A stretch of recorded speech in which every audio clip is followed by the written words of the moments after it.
अच्छा है कि हम मुसलमानों कौमों में से है, हमारे कौम में कोई राम से दुश्मनी करने वाला मौजूद नहीं। आपने देखा होगा कि जब राम साहब का जंग चला था तो क्या कोई मुसलमान से हुआ था क्या? वो तो रावण से जंग चला था। और ये हिंदुस्तान किसी के बाप की जागीर नहीं है। ये हिंदुस्तान जितना हिंदुओं का है उतना मुसलमानों का है, जितना मुसलमानों का है उतना सिखों का है, और जितना सिखों का है उतना दलितों का है।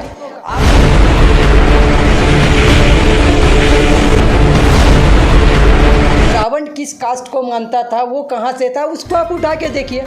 हमें तो फ़ख्र है कि हम मुसलमानों में से है, हमारे कौम में कोई राम का दुश्मन नहीं था।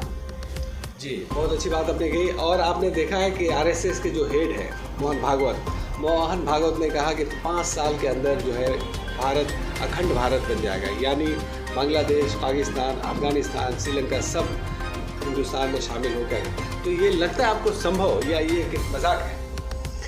देखिए, जो अपनी राजनीति रोटी चमकाने में लगे हुए हैं वो अपने हाफ पैंट से तो फुल पैंट में आ गए, ठीक है ना। तो ये अभी हम लोगों को समझना ज़रूरी है कि हम लोग हिंदुस्तान को एक गुलाब फूल के तरह से तैयारी करें। छोड़ दीजिए इन लोगों की बात, ये लोग अपने हुकूमत बनाने के लिए, अपने राजनीति रोटी सेकने के लिए ये लोग बहुत कुछ बोलेंगे, मगर जो हिंदुस्तान में रहने वाला हिंदू, मुस्लिम, बुद्ध, जैन, सिख, ईसाई, फारसी, क्रिश्चियन जितने भी लोग रहते हैं, जो कॉन्स्टिट्यूशन ऑफ इंडिया को मानते हैं, वो लोग कभी ज़िंदगी में यहाँ पर ना इन लोगों की बात को सुनेंगे और ना इन लोगों की बात पे कान देंगे और ना इन लोगों की बात की कोई अहमियत रखेंगे। और ये कहा जा रहा है कि जो है सभी भारत में रहने वाले सभी हिंदू हैं, तो इस हिंदू के नाते सभी को जय श्री राम कहना होगा। तो आपको लगता है ये संभव है? आप हमको एक बात बताइए, छोटी सी बात मैं आपको कहना चाहता हूँ कि कबीरदास का एक दोहा था, अलगत नगरी छलकत जाए। तो मैं आपको एक बात कहना चाहता हूँ कि आप ये बात को याद रखिएगा और अपने दिमाग में बैठा के रखिएगा, अपने दिलों और दिमागों को साफ करके रखिएगा। ये हिंदुस्तान की सरजमीन है और ये हिंदुस्तान की सरजमीन में मैं आपको एक बात बताना चाहता हूँ कि इस जगह में आप मोहब्बत से हर कुछ करा सकते हैं, नफ़रत से कुछ भी नहीं करा सकते हैं। आज मोहब्बत था तो अकबर बादशाह ने किससे शादी किया और मलिका हिंदुस्तान किसको बनाया? ये अमन का पैगाम था। अगर आपको मोहब्बत से हासिल करना है तो आप भी कुछ ऐसा पैगाम दीजिए जो आपको चिल्ला चिल्ला के बोलने की ज़रूरत नहीं हो, सबके घरों से खुद ब खुद आवाज़ निकले। ये अमन का पैगाम होता है। ये राजा भाई आपकी बात सही है, लेकिन कहना ये है कि आप जैसा कि देख रहे हैं बीजेपी की सरकार है, मोदी जी बैठे हुए हैं, कई वर्षों से उनकी सरकार चल रही है और जगह जगह फसाद किए जा रहे हैं। इस पर न मोदी जी एक लफ्ज़ कह रहे हैं, न बीजेपी वाले कह रहे हैं, उल्टा और भड़का रहे हैं। तो ऐसा अगर चलता रहा तो फिर देश कहाँ जाए? मैंने आपको कहा ना एक छोटी सी बात कि आपने अभी मेरे बात को कोट नहीं किया, अगर आप करते तो ज़रूर आपको मालूम रहता। मैं आपको ये फिर बताना चाह रहा हूँ कि हिंदू और हिंदुस्तान में जितने भी हिंदू भाई हैं, कोई को मुसलमानों से तकलीफ़ नहीं है, किसी को अजानों से तकलीफ़ नहीं है। ये राजनीति करने वाले जो हिंदुत्वा है इनको तकलीफ़ है।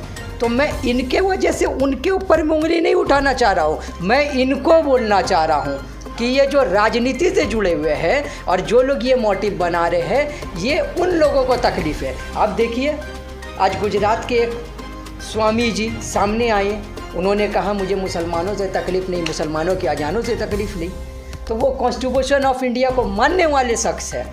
मैं उनके अगेंस्ट में नहीं हूँ, मैं हिंदू के अगेंस्ट में नहीं हूँ, जो अपने राजनीति तंत्र को आजमाने के लिए, अपने तख्त और ताज को बचाने के लिए जो इस तरीक़ा का फ्लिपकार्ट खेल रहे हैं, तो उसको हम लोग कॉन्स्टिट्यूशन ऑफ इंडिया के मानने वाले लोग, हिंदू मुसलमान, इनके फ्लिपकार्ट को चलने नहीं देंगे हिंदुस्तान में।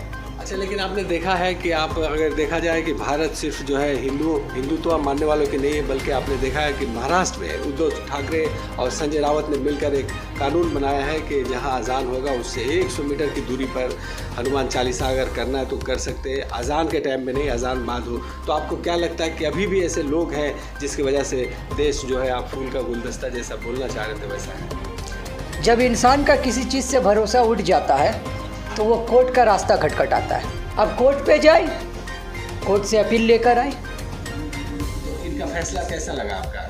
देखिए, मैंने तो अभी कहा ना, आपने अभी भी जिसका नाम लिया, ये लोग भी अपने राजनीति तंत्र को चमका रहे हैं। मैं आपको एक बात बता दे रहा हूँ ना, मुसलमान हिंदुस्तान में अपनी लड़ाई खुद लड़ रहा है, ये बात आपको भी मानना पड़ेगा। संजय रावत ने कहा कि अजान होगी, लेकिन जैसे रामनवमी के चलाने वाले आरएसएस वाले या बजरंग दल, विश्व हिंदू परिषद वाले कह रहे हैं कि जहां अजान होगी वहां हम हनुमान चालीसा करेंगे, लेकिन संजय रावत और उद्धव ठाकरे ने कहा कि ऐसा यहां नहीं चलेगा, महाराष्ट्र में कम से कम नहीं चलेगा, आपको 100 किलोमीटर दूर जाके 100 मीटर दूर जाके करना है। देखिए, ये बात आपने जो अभी कही, ये बात तो मैं आपका सुना नहीं सही से, मगर मैं आपको ये बताना चाह रहा हूँ, अगर वो एज अ सिटिंग वहाँ के हुकूमत या एज अ सिटिंग वहाँ के मिनिस्टर अगर इस किस्म के बात रखते हैं, तो यहाँ से आप देखिए वो लोग दोनों फरीद को मिलाने वाली बात कर रही है, वो दोनों फरीद को तोड़ने वाली बात नहीं करिए। तो मिलाने वाला जो आदमी रहता है ना, वो खुद बुलंदी पे रहता है, और आप एक उसको पकड़कर आप बोलिएगा कि आप हमको बोलो, तो कहाँ से होता है? मिलाने से हर कुछ होता है। सरकार उनकी है, वो चाह भी रहे हैं, तो आप इसका मुकाबला कैसे लोग करें? देखिए, मुकाबला की तो यहाँ कोई बात नहीं है।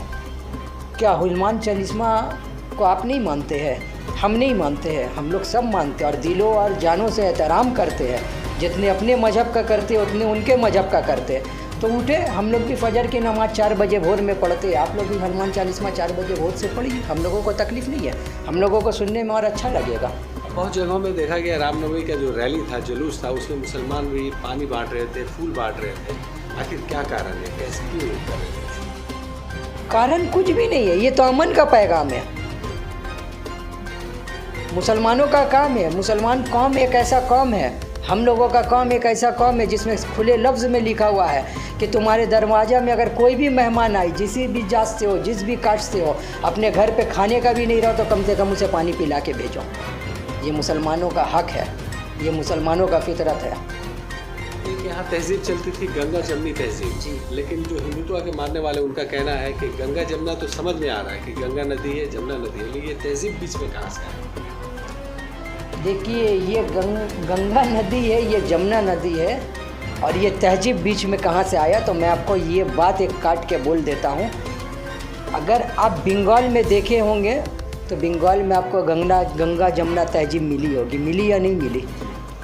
मिली या नहीं मिली? तो ये तहजीब जो है, ये हमारे यहाँ की चीफ मिनिस्टर ममता बनर्जी ने इसको कामयाब किया, तब जाके ये तहजीब बना। हम लोग मुँह से बोल देते हैं, मगर इसके पीछे में एक चेहरा रहता है जो इस चीज़ को एक अमन के पैगाम के तरफ में ले जाकर ढकेले, और वो अमन के पैगाम हमारे रियासत की चीफ मिनिस्टर ममता बनर्जी ने दे के दिखा दिया कि तुम जितने भी कर लो कुछ होने वाला नहीं है, वो रब्बुल इज्जत है देखने वाला। तो अभी हाल में देखा कि जो बाई इलेक्शन हुआ उसमें शत्रुघ्न सिन्हा और बाबुल सुप्रियो दोनों, जिसके साथ आपकी तस्वीर भी वायरल हुई है, बाबुल सुप्रियो को भी देखा गया है बालीगंज से। तो आखिर क्या वजह है कि अभी भी लोग ममता बनर्जी के साथ जुड़े हुए हैं, जबकि बहुत कोशिश हो रही थी? बाबुल सुप्रियो के बारे में कहा जा रहा था कि आसनसोल में दंगा भड़काने में उनका हाथ था, मौलाना के बच्चे का जो कत्ल हुआ उसमें भी उनका हाथ था, इसके बावजूद लोग बाबुल सुप्रियो के साथ रहे, ममता बनर्जी के साथ रहे। तो आखिर क्या कारण है लोग इनके साथ अभी भी ममता बनर्जी के साथ? मैंने अभी आपको तहजीब बताया ना, हमारी रियासत की चीफ मिनिस्टर को देख के वोट हुआ, और खेले वही नहीं, उनके काम का जो डंका है। आप बताइए ना, कौन ऐसा चीफ मिनिस्टर है जो घर पे किसी का कुछ वाकया घट जाए और वहाँ पर ही जाए, और वो चीफ मिनिस्टर उस पब्लिक के संग में वो आम आदमी की तरह मिल के और उसकी मोहब्बत को और उसकी ठोस को एहसास करना और उससे बातों करना और जाकर वहाँ पर ही टाइम देना, कौन चीफ मिनिस्टर की आज तक? तो आपको एक ही नाम मिलेगा जो अभी हाल ही में मुर्शिदाबाद में हुआ था। कौन गया था वहाँ पर? बोलपुर में कौन गया था? गई थी ना। और कौन सा चीफ मिनिस्टर जाता है? सब खटाखट फ़ोटो खिंचाता है। हमारे रियासत की चीफ मिनिस्टर की फ़ोटो खिंचाने की आदत नहीं है, आज वो काम से जाने जा रही है और अपने नाम से जाने जा रही है। तो इस काम और इस नाम का ही नाम है माँ माटी मानुस ममता बनर्जी। अच्छा, एक देखा जा रहा था ममता बनर्जी को अपोजिशन पूरे हिंदुस्तान में एक अपोजिशन लीडर के तौर पे यूपी का चुनाव का रिजल्ट अगर बदला होता तो दीदी का अभी मुकाम कुछ और होता, लेकिन यूपी में हारने की वजह से दीदी भी बैकफुट पे आ गई। आपको क्या लगता है? कोई फूड में नहीं है। हमारी चीफ मिनिस्टर जब वो चीफ मिनिस्टर नहीं थी तो भी फ्रंट फुट में थी, और जो लोग आज बैक फुट बोल रहा है वो लोग कौन सा फूड में है आपको भी पता है। और हमारे रियासत की चीफ मिनिस्टर जिस जगह कदम रख दे उस जगह में वो फ्रंट फुट में रहती है। आज कोई चीफ मिनिस्टर ऐसा नहीं है जिनसे इनको तकलीफ़ और परेशानी हो। एक ममता बनर्जी है, जहाँ जाती है तो इन लोग का पेट में भात हजम नहीं होता है, इनको तकलीफ़ होने लगता है नाम सुनकर, देखकर। तो अभी आप जो रामनवमी के जुलूस निकाल कर दंगा फैलाते हैं उनके बारे में आप क्या कहें? मैंने आपको कहा तो ये दंगा, क्या मशवरा देना चाहिए? मैंने ये कहा कि ये दंगा फैलाने वाले लोगों का कोई मजहब नहीं होता मेरे भाई। मैंने अभी आपको तो कहा कि एक राम का नाम इतना अच्छा है, लोग राम का नाम बदनाम कर रहे हैं। तो क्या राम जी ने कभी कहा कि आप दंगा करो मेरा नाम लो? क्या राम जी ने कभी कहा? राम जी तो एक ऐसा नाम है जिस नाम के भक्ति में हनुमान बना। ये भक्ति था, ये मोहब्बत था, ये आशा था कि अपने हर चीज़ को हनुमान त्याग कर कर राम जी के कदमों पे पड़ा था।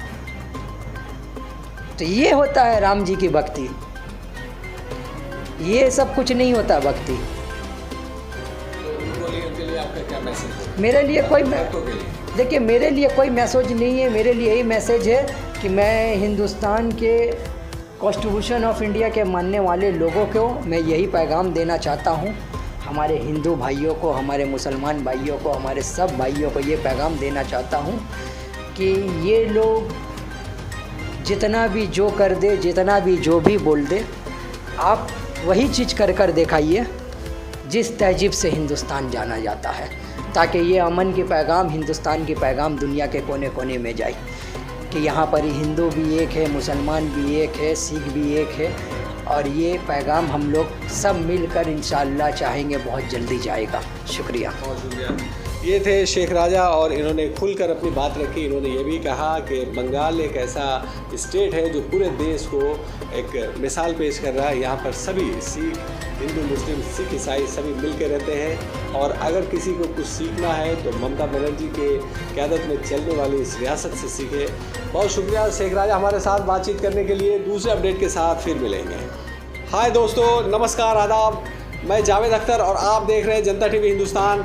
मैं इस वक्त मटिया बुरूज में हूँ और हमारे साथ शेख राजा एक मारूफ समाजी कारकुन भी है। और आप जैसा कि जानते हैं अभी पूरे देश में जो माहौल बना है वो नहायत ही ख़तरनाक है।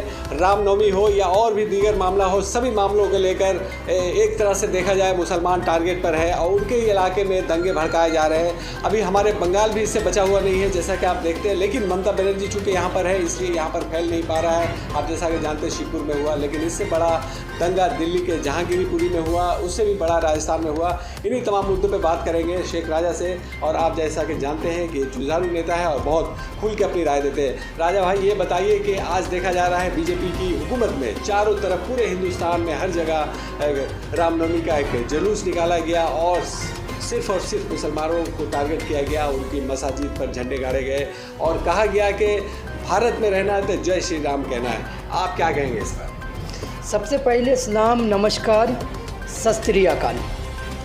मैं आपके माध्यम से मैं ये बताना चाहता हूँ कि आज आप ये एक मोटिव मेरे पास उठा रहे हैं।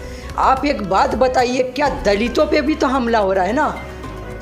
तो क्या ये दलितों का हिंदुस्तान नहीं है? क्या ये मुसलमानों का हिंदुस्तान नहीं है? क्या ये सिखों का हिंदुस्तान नहीं है? ये हिंदुस्तान सबका है। ये कोई नहीं बोल सकता कि ये अकेले हमारे बाप की जागीर है।